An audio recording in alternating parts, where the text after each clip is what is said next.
They told me for years there was no money in podcasting. Well, they were all wrong.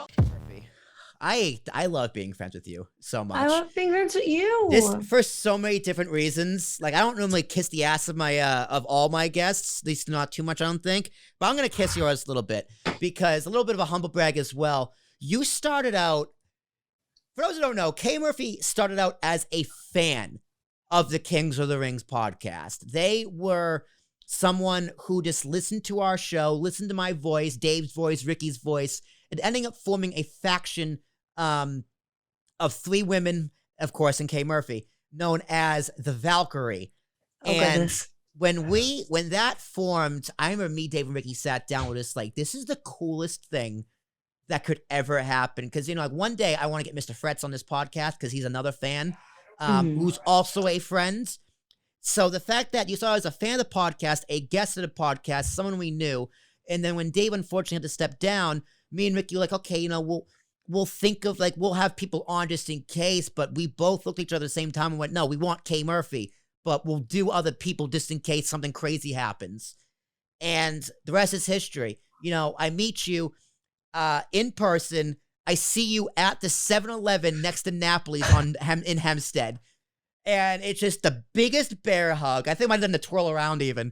Because it was just like so happy. Because I think you were the first fan. No, Danny was. You were the second fan I ever met in person.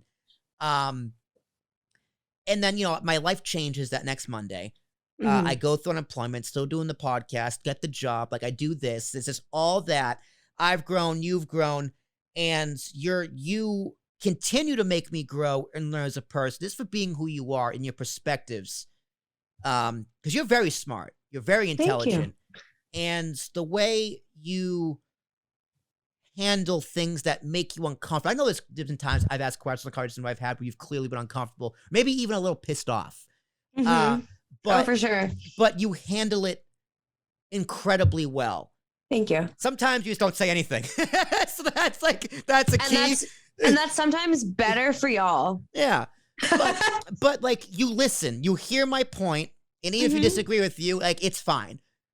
It's never like a fuck you, Will, or you've never once called me a transphobe or a homophobe or any kind of phobe. Because you're not. Right. Of course. You might not always get it, but that doesn't mean you're not actively trying and working on it and trying to learn. Right. And I love it because I get to pass what you pass me on to other people. Even if they don't get it, even if I have a tough time explaining it, it's cool. It's something I fucking love.